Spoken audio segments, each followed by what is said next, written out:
welcome. Hi, everybody.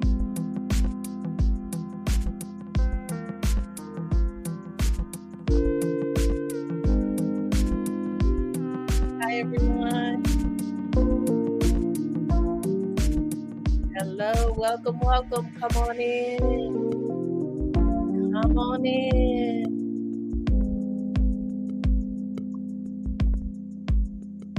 Hi, everybody.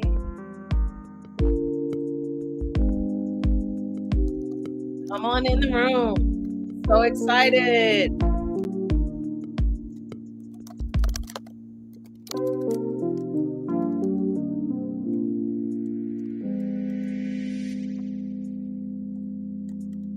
Welcome. Thank you for joining us. Come on in. Hello, everybody.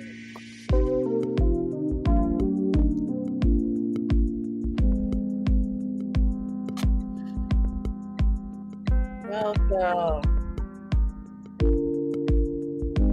Come on in. We see you all popping in. Please share your name, pronouns if you use them, your role, your organization, and one thing you hope to gain today. Come on in. Come on in. Hello, everybody.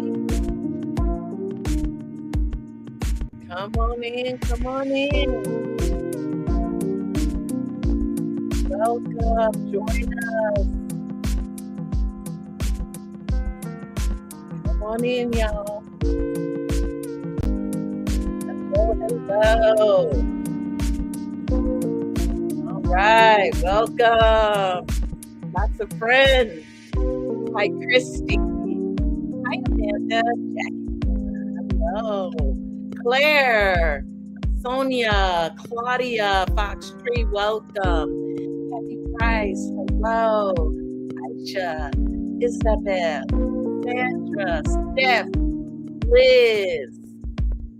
Come on. Welcome. Thank you. Good to see you, Ted. Come on in, everybody. We got some folks in the room. Yes, here for community, staying focused. That's why we're here. Focusing strategies. Hi, me. Hi, Jessica. Hello. Yes, glad to be here. Glad you all are here with us. Yes, always want to hear what's working. Thank you, Claudia. Yes. Claire's here to gain confidence in delivering tough decisions. Thank you. Yes, Jackie wants to have insights for your own leadership and how to support sisters in leadership roles. Thank you for the support. Christy wants to have insights for leadership as a field top down. You all are in the right place. You're in the right place. All right. You're in the right place. Welcome, everybody. Welcome. You are here, and we are so glad that you are here. All right. As more folks come in, when you need to, just share these things and one thing you hope to gain so that we can be sure to meet those needs. You're in the right place, though. All right. Hi, everybody, and welcome to Embracing Equity's Real Talk, Real Action webinar series. We're so grateful that you've chosen to be here and to spend time with us today. These sessions are designed to hold space for the conversations that matter the most.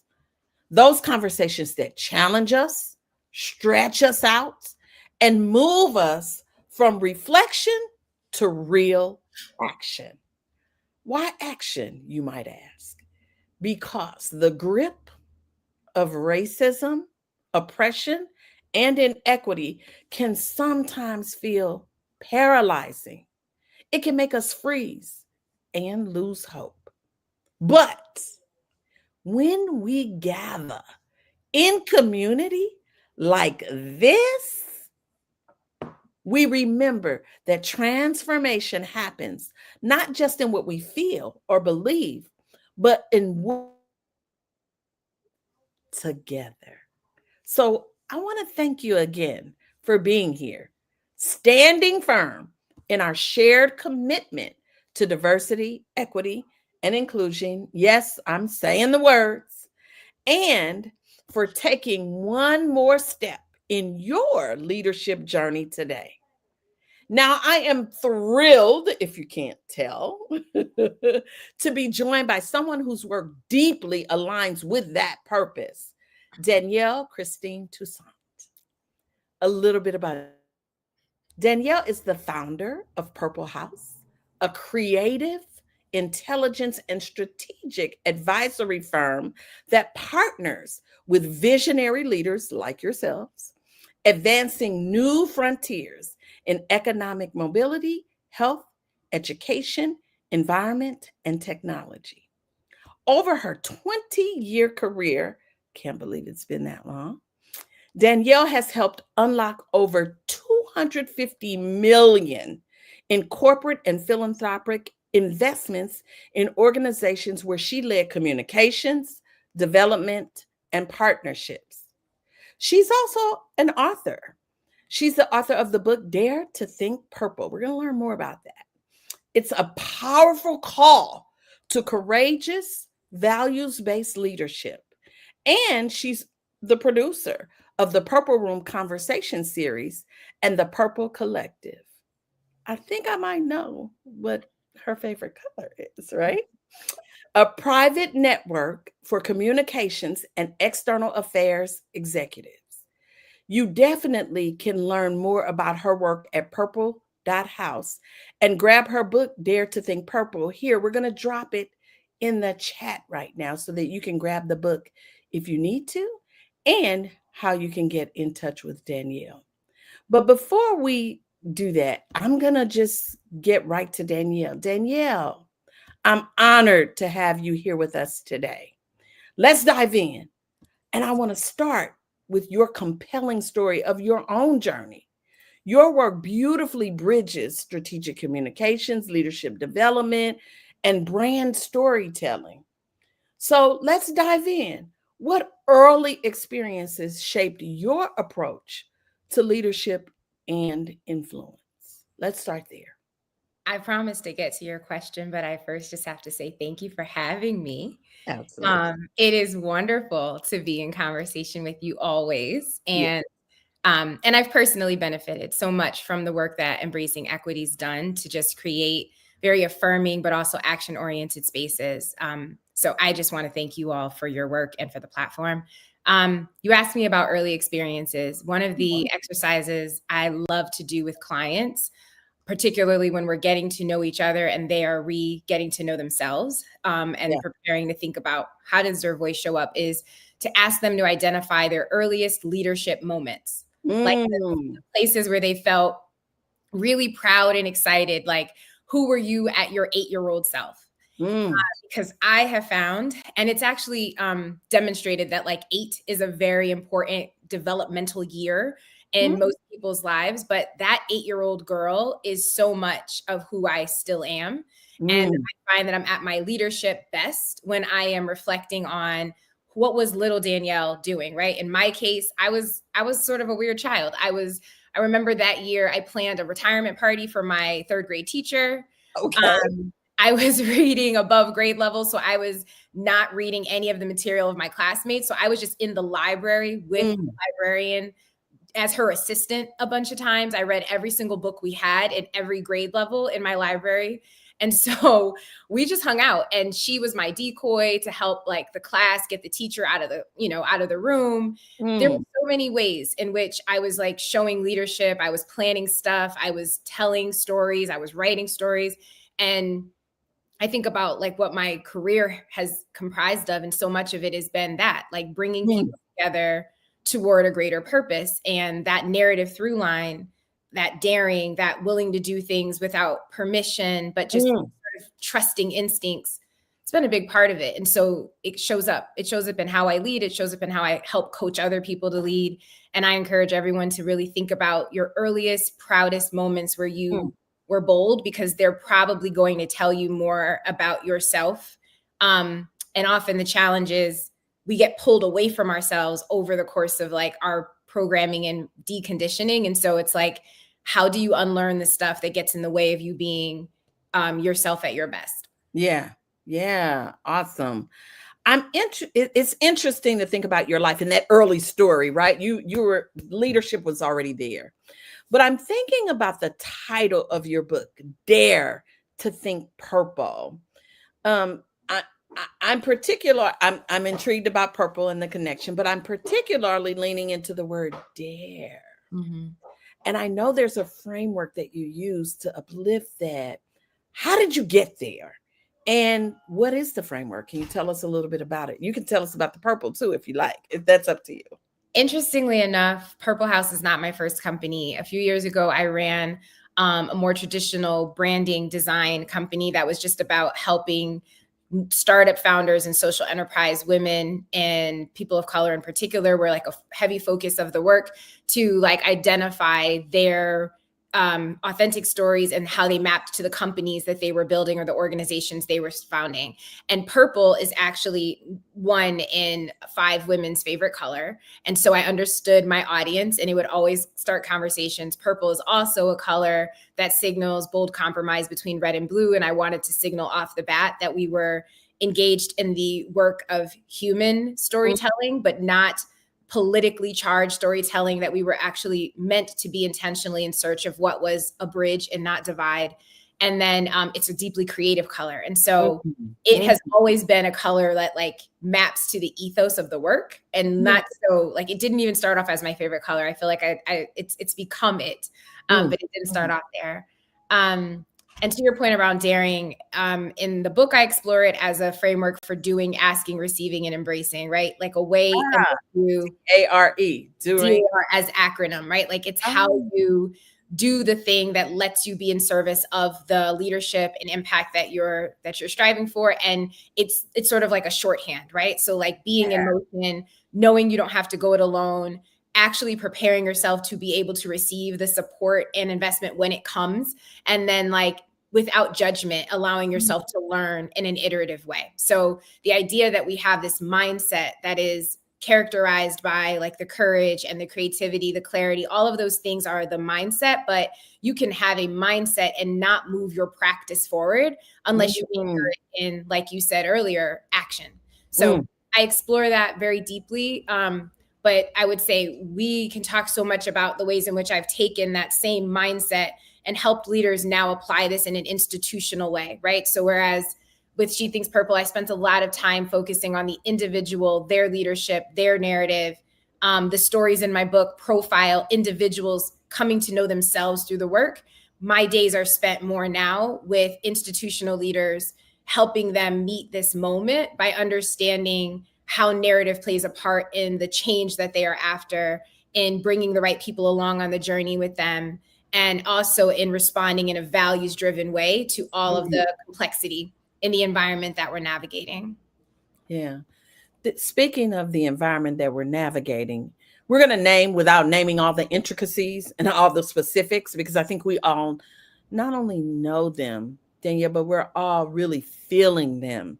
Mm-hmm. And we entitled this "Leading with Values," or leading when in challenging times, right? We talked about how to communicate, how to lead during these times. So I'm thinking in particularly about today's leaders, especially women of color in the nonprofit and education sectors.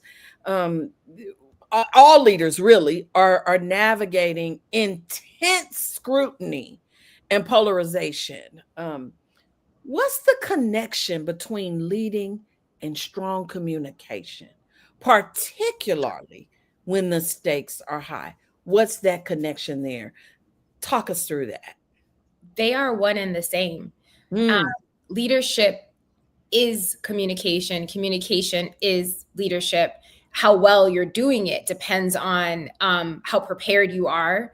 And I think the preparation starts from inside out, right? Like if you don't have your mind right, if you feel shaken and afraid, then it's really difficult for you to lead effectively. And therefore, it's very difficult for you to communicate to anyone else where you're going.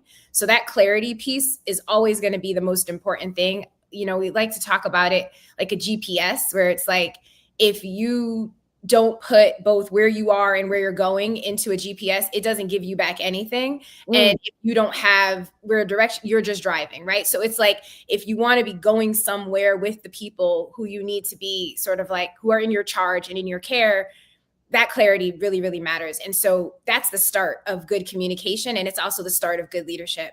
And if we're not telling ourselves the truth, right? If we're not telling ourselves in plain terms what we stand for, where we're going, what is non-negotiable for us, like if we don't have that clear internal dialogue, then we can't translate that for anybody else. And so I would say in this moment right now, where leaders are often retreating into silence, it's because they haven't taken a beat to really sit with themselves and ask the series of questions that would let them be able to give direction. They're just responding or parroting all the stuff around them, but they're not clear.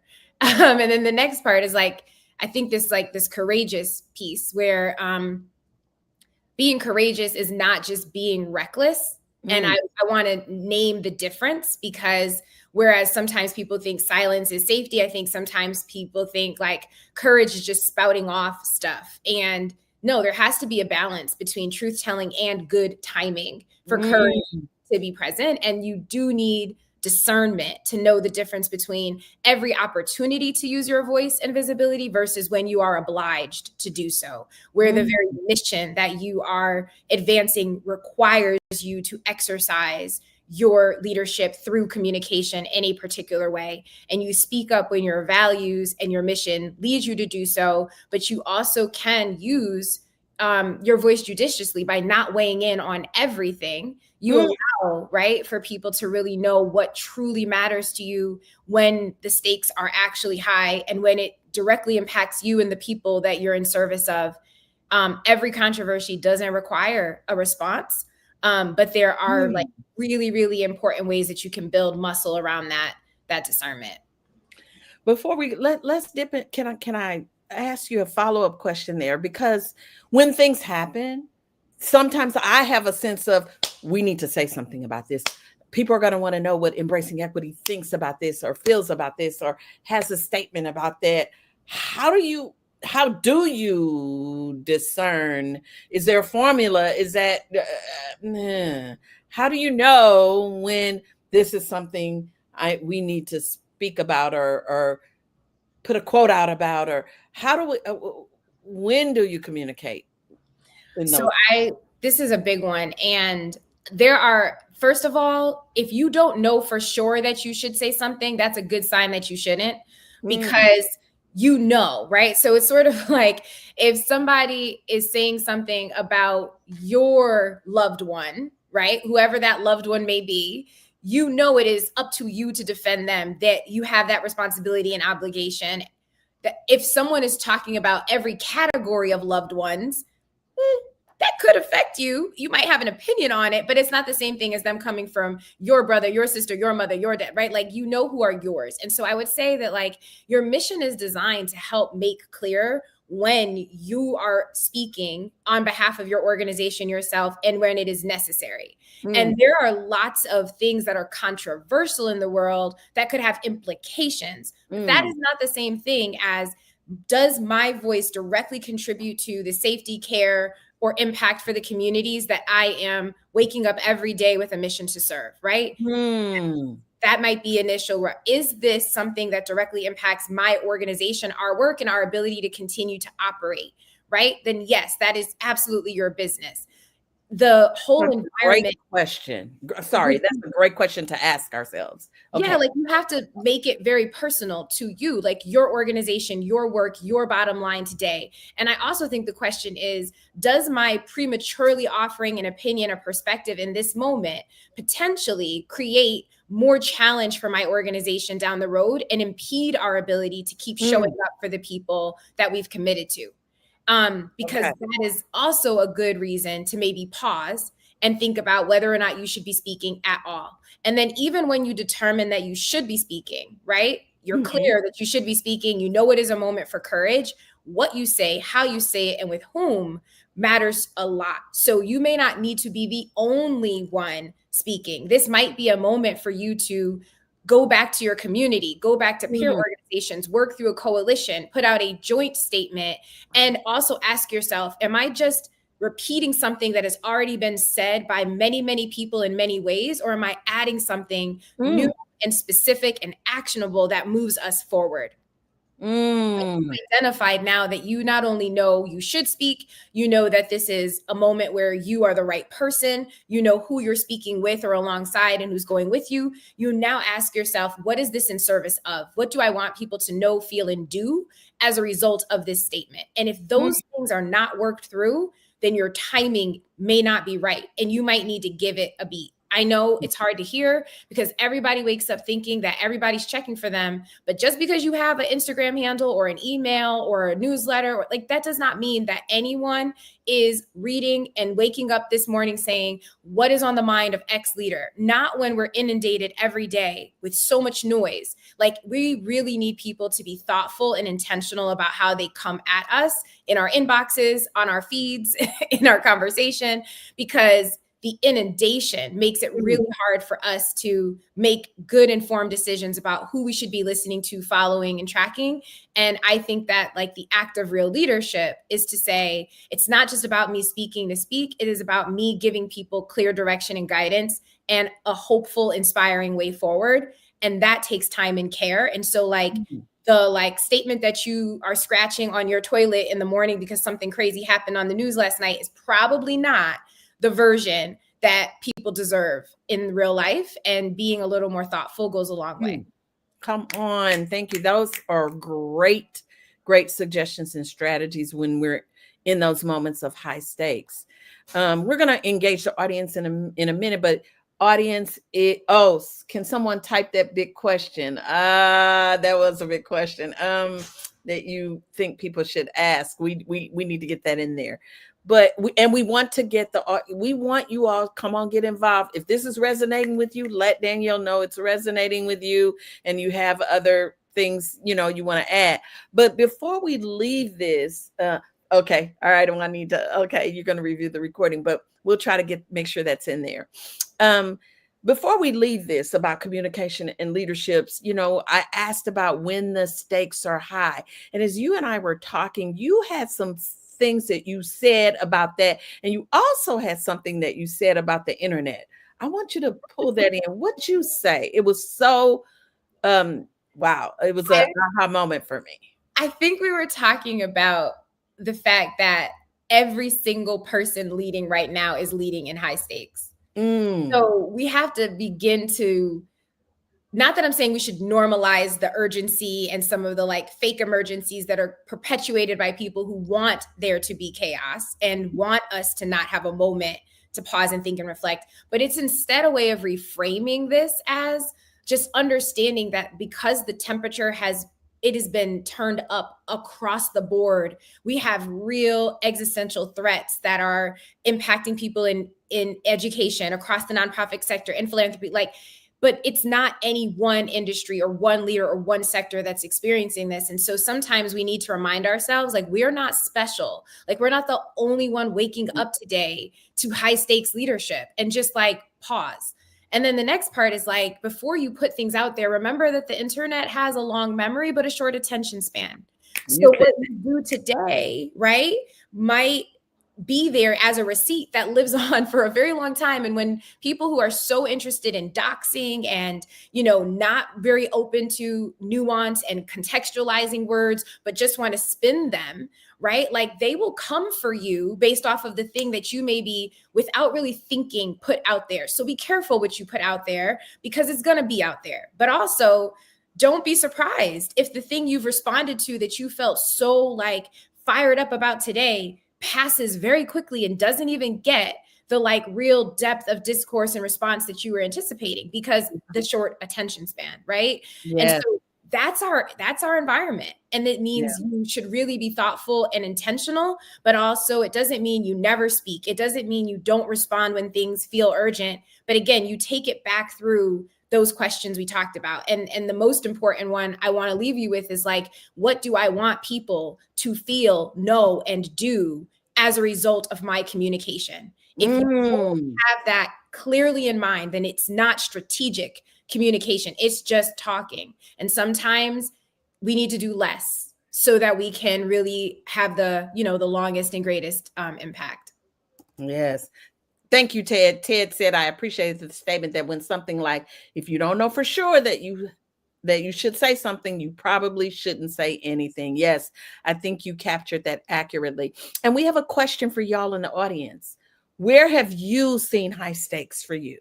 What is it looking like right now? How is it showing up, particularly in communication? Drop in the chat. What's been high stakes for you? Could I say one more thing about this high stakes question, Yes. which is everybody's navigating high stakes, period. And what I want to never do is minimize how much more things feel heightened, how much less room for error one feels they have, depending on all the different levels of either privilege or disadvantage that someone may have mapped onto them societally, right? So it is a very different thing when we've watched the way in which across industries we are bleeding Black women executive and leadership talent right now. There's a stat that I looked at a couple of days ago because I was doing some research for a client. And since the pandemic, more Mhm. than 500,000 Black women have gone missing from the job market. And Mm. this is not, this obviously involves, right, the most recent numbers that we've seen just in 2025. But I just want to think about that. Like we've been on a trajectory that signals that for some people, just being who they are and trying to do their work confronts them with a different level of challenge. And so this is where I think it's really about understanding how do we work together? How do we make it so that leadership doesn't have to feel like this individualized, isolated sport, but that leadership remains a team sport? Because the paradigm of leadership we've had, and therefore the paradigm of communication we've had around leadership for so long, is absolutely not working. It is, in fact, failing us all, but it's failing Yeah. some of us more than others. So once I get this job with this title, me being the face, the voice, the one who must always respond, puts certain people at a real disadvantage when their identities are already under attack. And so we've got Mm. to ask ourselves, how do we create more messengers? How do we make leadership and communication more distributed? And how do we stand in it with each other and stand up for one another so we aren't just creating easy targets for folks to pick off? You Mm. frame that, that's where it starts to really feel like a strategy that moves our entire field forward and not just one leader, one person's platform and individual. Like that preciousness about who and when we've Yeah. got to break down so that we can go together and go a lot farther. Yeah. I'm gonna ask you a question, but I want to go to the comments. Um, Sonia said for us, high stakes for her right now looks like an organization gripped by a culture of fear.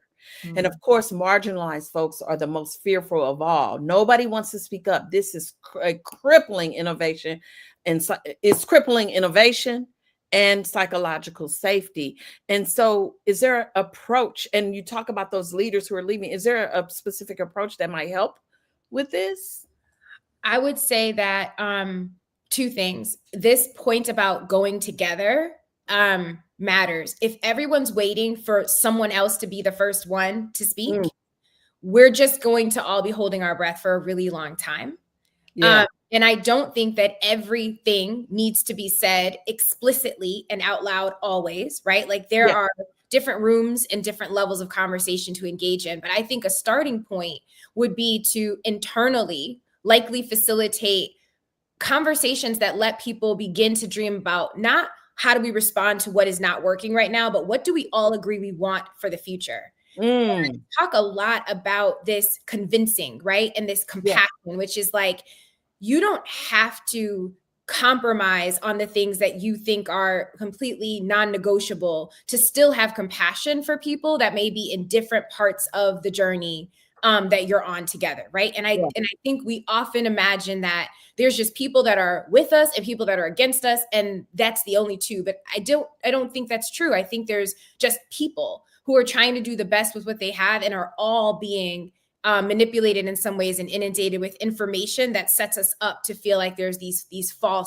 um, these false enemies. And I'm not suggesting in any way that that's like I don't get it, I can't read a room, I don't see what's happening. But what I am Yeah. saying is like the place where I see not enough energy being spent Mm.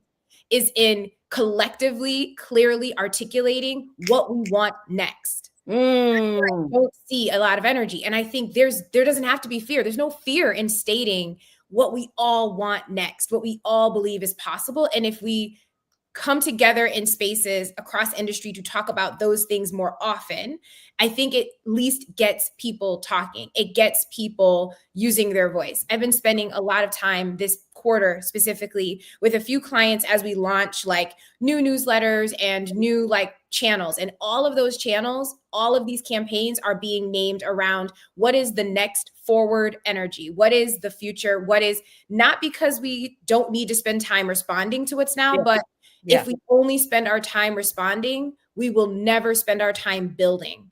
Like if all Mm. we're doing is defending, we are not building anything better or new. I And love that that. is the ultimate distraction, right? And Yeah. so you've got to use your voice. Let's not use it restating what we've already said. Let's find ways to build platforms where we just explore what we know is possible, what is working right now, and what that means for what's next.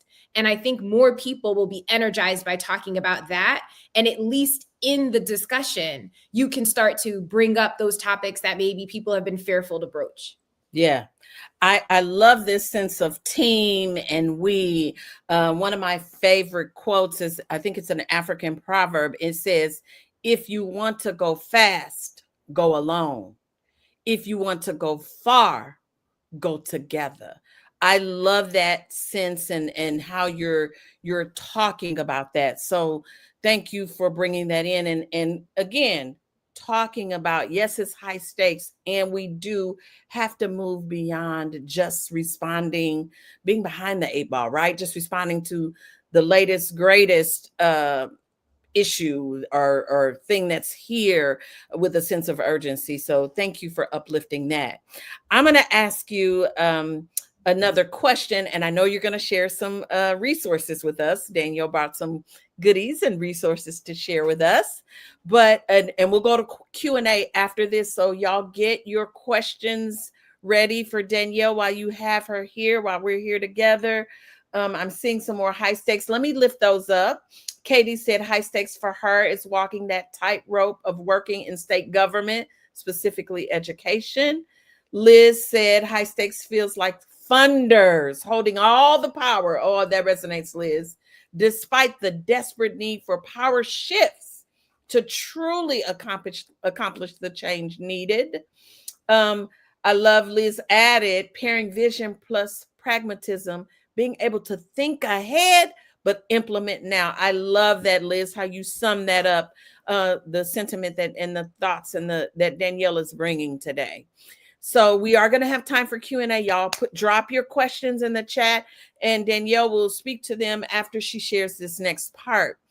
I know in addition to high stakes and what's happening right now, all the uncertainty that certainly adds to what leaders are grappling with at the moment.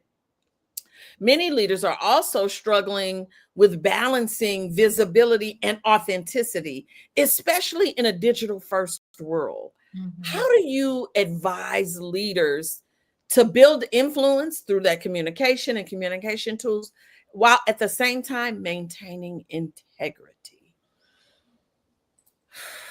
Okay. We would likely agree, most folks, if we asked, how do you define values? They're the things you hold most dear. And when you think about building your like leading through communication, so building your profile in the digital space such that people get a sense of who you are and they can discern from everything you put out there what you hold most dear, and Mm, then decide if they trust you and if you have the credibility for them to get behind or get in support of whatever it is that your organization or you are advancing. Like if that is what we understand as the objective here, then visibility should always, your decisions around where and how you are visible should always be mapped to you translating the quiet parts of you in a public way, right? Like the can you things that, tell me more about this? Can you so the things that people who know you best know to be true about you. I'm not talking about the details of your life. I am talking about the substance of your character. Mm, That is what your communications are for. I think sometimes people confuse disclosure, right, mm, with transparency. And mm, they are not the same. You knowing what I ate for breakfast brings you no closer to me as a person, and me just like sharing small intimate moments of my life with you. They might give you a sense of what you think, but really those moments are you mirroring back what you value and what you feel onto them, and therefore deciding how you feel. mm, Real transparency comes from there being no difference between who I truly am at my core and what people believe me to be based off of the content that I produce. And wow. like, you can achieve that through candor, right? Like through just Yeah. speaking to the things that matter. And you don't have to, the details don't always matter in this instance. So I'll give an example of like, Yeah.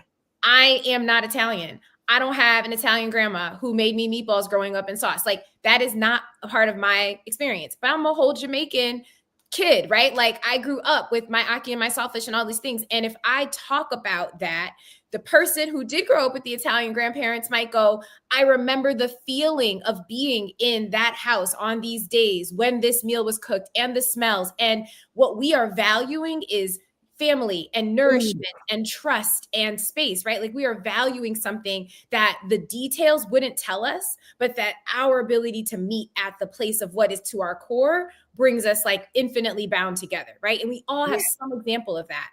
That's what we should be talking about. Yeah. Telling the stories that help people understand what we hold dear, what we are not willing to compromise on, what we are after. And those things will bring you way more people than only aligning with the people whose details are the same as yours. And I think Mm, we've gotten way too hung up on the details as a proxy, when they don't tell us actually enough. But it's mm, really in the values that we get to understand, like, what are we not going to allow to happen? What do we believe it's going to take for us to get through whatever is this moment and towards that thing that is better? And then you can start to talk about the specifics, like what's the action that we're taking in this moment? How do we yeah. align with that action? And mapping all the relationships that we might hold that maybe we need to unlock for one another. And Yeah. again, not making leadership an individual sport, making it always a team sport so that we go as cohorts, we go as coalitions, we go as groups of reinforcing leaders of a certain sector or status, whatever it is, you find the people so you're not going it alone. And I think it makes it a little less scary, but I also feel like it makes it far more strategic than everybody just trying to find their own voice and launch something for the purpose of their own positioning, but not playing the longer game. How do you find your people? You said find your people. Find your people. What So what this is why silence is not safety, oh, because wait, don't speed past that. Say that again. this it's for this reason that silence isn't safety, right? Because Let's you can't know what other people are thinking and doing if you're not in dialogue with them. So Mm, you do have to be in conversation. And I would say before you think about your most public speaking and communication, leadership through communication is happening in many domains. So I've come to know of lots of smaller groups of leaders that may be similarly situated that are starting to meet with each other, maybe on a monthly or quarterly basis. The entire idea behind us having the Purple Collective was to create a space where similarly situated executive leaders who need somewhere safe to talk about mm, how they want to form their communications could come together in a smaller, intimate cohort and like be able to say, this is the messaging that I'm playing around with. My internal team is giving me such pushback because I want to edit these 3 words. Like, do you all have experience with this? Are there better words? Like, we do need to take an almost organizing approach to how we are leading through comms right now and not see this as, again, individual teams with one leader and one person telling you what you should say, but an agreement collectively around how we want to be messaging what's now, what's next, what's possible. And I would say you start by identifying people who are in a similar space doing similar work, and you talk to them. You ask them mm, for a 30-minute conversation and say,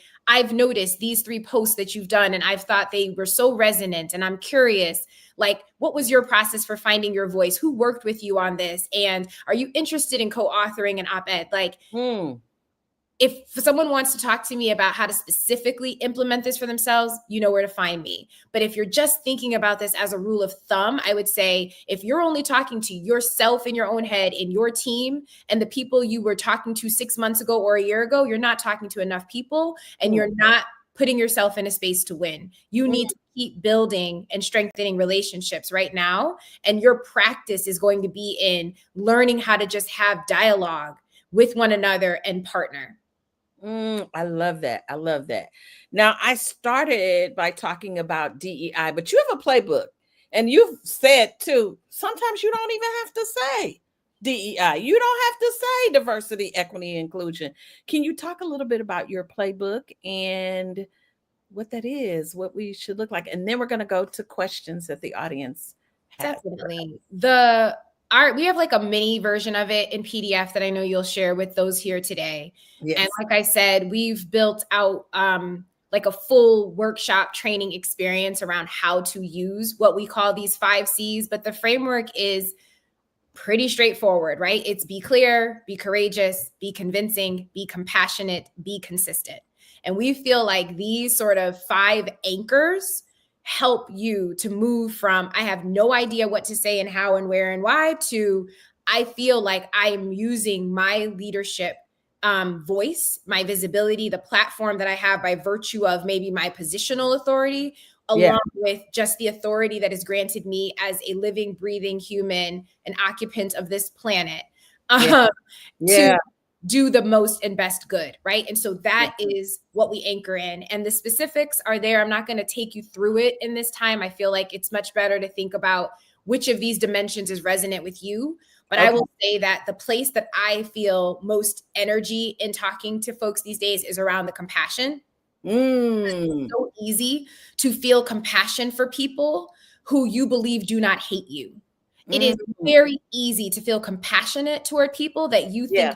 deserve your goodwill and empathy. And it is much harder to find a place for compassion in your heart for people who you feel want to do you harm, do not wish you well, and are on the opposite side of something you are after. And yet, I Mm. would say that just the exercise of mapping what you might want to show compassion to them about helps you to build new pathways for trust and understanding, even with the people you believe already are with you and agree with you. I Yeah. think we will all be surprised by the multitudes that we all contain in ourselves and Yeah. some of the inherent compromise and conflict and contradiction that is sometimes embodied by us. And if we're honest, there's some places in which we may feel in tension. And if we Mm. are not exploring the places where we are in tension, if we're not finding safety and just being human and not perfect, it is going to be hard for us to lead and show compassion and find words that resonate with people because it will often come off as haughty at its worst or Mm. just very naive at its probably best, but not much better. So I would say like that's that parsing of the nuance. That's where Yeah. leaders need to live right now. That's where your communication will thrive. And that's heart work. And so I lift that up because the other stuff can feel very much like head work, right? Like Yeah. consistently building your Yeah. channels, like finding convincing stories. That feels like head work. But the heart work is preparing yourself to even want to explain one more time to people who feel like they're making you question like Mhm. your right to exist or your humanity or all those things. Like, why Yeah. should I take the time to build arguments that could reach across? And I would say that exercise is better. It serves you. Even though it Yeah. feels exhausting, it is the right thing to do if you want to be able to think differently about how to say stuff that maybe you feel like you said 100 times, but it didn't land. It didn't resonate. Mm. And we can't keep getting so like wed to our words that we are unwilling to ask ourselves, did people clearly hear from me what I wanted them to feel, know, and do? Or did they hear a lot of words and it Yeah. just confused them or alienated them? And Mm. leadership requires that level of clarity. And that's Mm. what your mission deserves. It's what your team deserves. It's what the constituents that we do our work on behalf of, the communities, the real people we love, like deserve for us to care enough to take the time to communicate in a way that shows real leadership. So that's how we think about it. That's the place where I feel like people get hung up the most. And but I also think it's the place where it's the richest. I love it. Now, Kristen is asking, is this available without signing into LinkedIn? We've dropped it, the playbook in the chat. Yeah, here I can do one better. My team also is probably somewhere in this chat. I will give it here to the embracing equity folks, and then they Oh, can. no, they said, never mind. You can see it without signing in. All right. Thanks, Kristen, for letting us know. So I think we're good there. Let's go to an audience question. I'm gonna put it in the chat and highlight it here. So question is, and please drop more in the chat. What advice would you give to emerging leaders, especially women of color, who are stepping into executive roles and want to lead with both impact and authenticity, but also for those supporting these women? And we can go beyond women sometimes. We can go beyond that to men, but I know your specific work focuses on women, but can you answer that? What advice would you give to them, So emerging? I will say this. My current work coaching folks who are leading teams does not focus just on women. It just focuses on high impact leaders in their teams. My book does focus on profiles of women, but it's just because there were no books that were specifically about social entrepreneurship that looked from the lens of women as social entrepreneurs, even though women overwhelmingly build companies and organizations that have both dual money and mission as their focus, right? So there was just a gap, and I wanted to understand it better. So this is for anybody. The idea of finding your people, I know it feels almost repetitive because I spent time on it in our last, question, but you cannot succeed by yourself. So if you are starting, I would say begin immediately by finding another executive peer support group. Reach out to folks like Embracing Equity and figure out how you all might be able to help them convene this space for themselves, for their organizations, for others.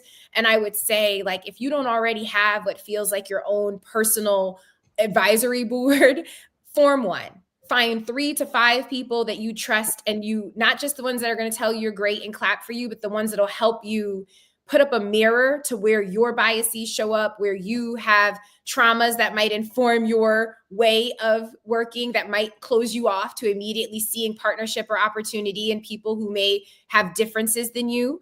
Like, do that work to understand what clearly what's your baseline. And then I would say, get with whoever leads comms in your organization. Mm.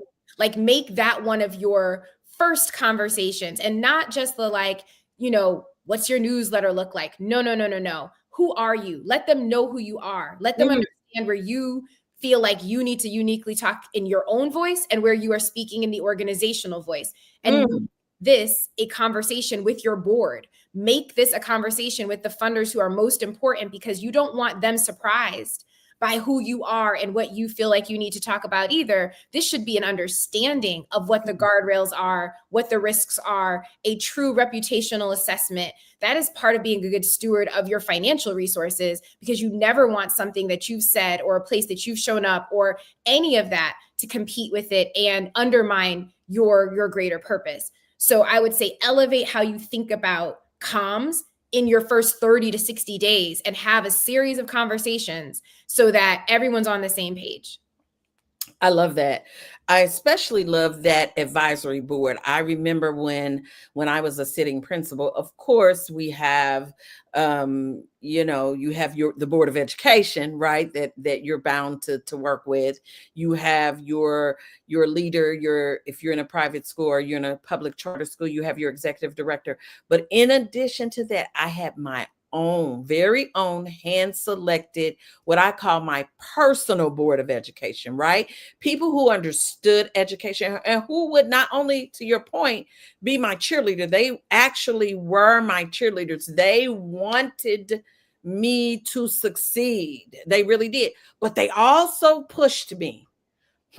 Say more about how you're thinking about that, because they did know me. They did know the values that I espoused, and they knew what I was trying to convey. And so sometimes they were able to give me pushback and say, you might think that you're conveying that, but here's what you're actually conveying in that message. And then they would lean in and say, don't send that. Not now. You need to work on that a little more before you send out that newsletter, before you say this message, before you say that message.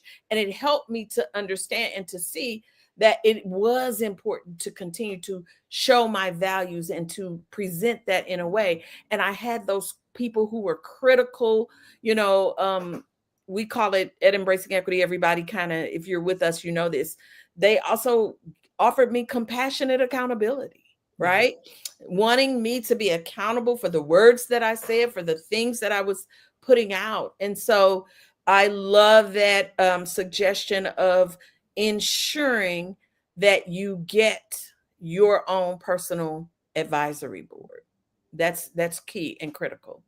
So love that. Love that. So Danielle, will you, before we go, and of course, I'm going to ask you for last minute and where we can find you and keep in touch with you again.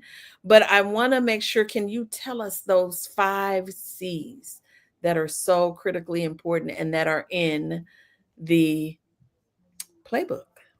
Be clear. Don't preach at people. Don't use jargon. Don't just name problems that everybody already knows exist. Let us know what you're doing to solve them, why your solution matters, and what people need to do to support. Be courageous. Don't think that just being quiet is going to make things safer, but also balance truth telling with good timing, because every opportunity to use your voice is not an obligation to. And so know the difference. Be convincing. Okay. Don't start by just telling people what you want them to know. Think about their motivations and then really discern what feelings you want your messaging to have. And so this is where narrative and storytelling is deeply powerful, because it is the only way to speak to head and heart at the same time. Be compassionate, even for those that you don't think deserve your compassion. And it doesn't mean that you change your messaging to placate or to give credit to things that should never be given any credence, but instead it's a way of grounding everything you do in care and respect. The same care and respect that you want people to show you when they disagree with you is what you should ground your communication in, root that in.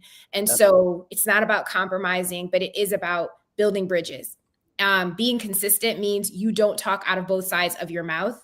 You really don't. Like, you take the time to make sure that when you are communicating, everywhere you are showing up, people are still getting the same your values, not the details, but that they have the same fundamental understanding of who you are everywhere that you are across all channels.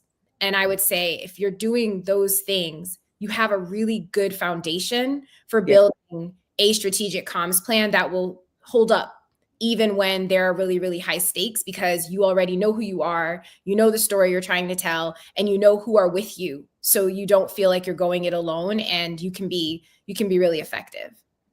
Love this. Be clear, be courageous, be convincing, be compassionate, be consistent. Love it, love it, love it. Danielle, where can people find you to lead them in this work if they want? I mean, you can find me at Purple House, purple.house, HAUS. You can find me on LinkedIn, and you can watch the replay, which will have all of the links and information, even if we don't find each other, because there's so many things and so much work to be done. I would just say I hope the conversation just is a starting point, because my goal is really leaders feeling less alone in this. Yes. And this is a great community. I feel like just folks who are here today may also be the folks you want to reach out to. All right. Well, thank you so much for joining us. I told y'all this is where you wanted and needed to be today. Thank you so much, Danielle, for joining us. And we thank you all for joining us as well.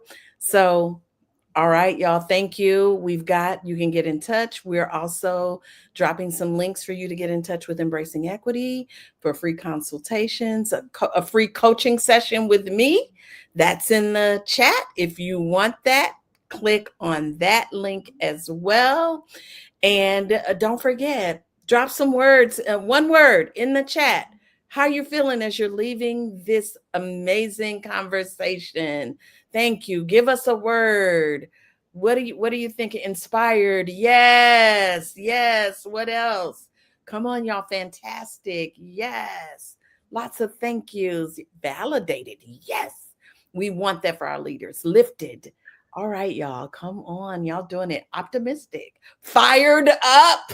Sonia says in all caps. I love that. Encouraged, motivated. Thank you so much. Supported. Yes. Grateful. Thank you, Donovan. Yes. Thank you. Keep them coming. We hope that you enjoy the rest of your day. You will get a copy of this, and it'll also be on our webpage for previously viewed webinars. So you can come see us there too.